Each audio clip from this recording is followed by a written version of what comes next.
issues facing health institutions in the counties will form part of the agenda for the third annual devolution conference, which kicks off in Meru County tomorrow. KTN's Karen Derry is already in Meru, from where she filed this report.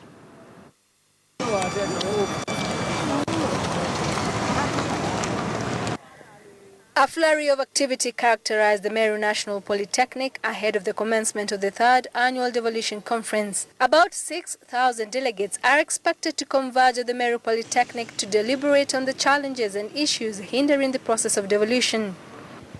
The conference coincides with the lapse of the 3-year transition period to devolved governance. The theme of this third conference is a promise of devolution, consolidating the gains after transition and looking into the future. President Uhuru Kenyatta is expected to officially declare the conference open Wednesday.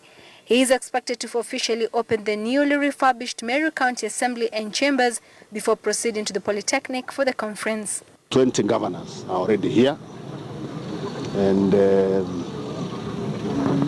by last night, 11 speakers of the National Assembly were already in town. Namibia's Prime Minister Sarah Kugongelwa is expected to be the event's chief guest at an event that will draw representatives from all the 47 county governments, the national government, the civil society, and other stakeholders. Currently, getting accommodation in Meru is nearly impossible, as hotels are fully booked while others have doubled their rates. It's intended to focus on the journey we have traveled as a country in entrenching and devolved system of government, because we want to avoid failed starts. Devolution is a concept that was intended to bring services closer to the populace, but has also so far been marred by a myriad of challenges. The conference is expected to be dominated by issues surrounding finance, such as the financing model. Many county governments claim that the process of obtaining funds from the national government is troublesome due to the bottlenecks and long processes involved.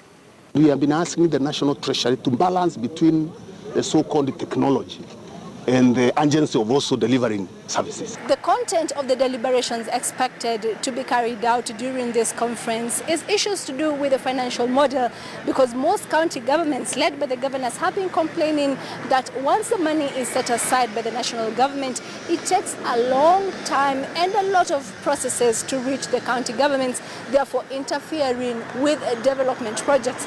And they hope that after these days of deliberations here at the Meru National Polytechnic, they will have found an answer to enable easy and faster ways of service delivery. Carol Derry, KT News, Meru County.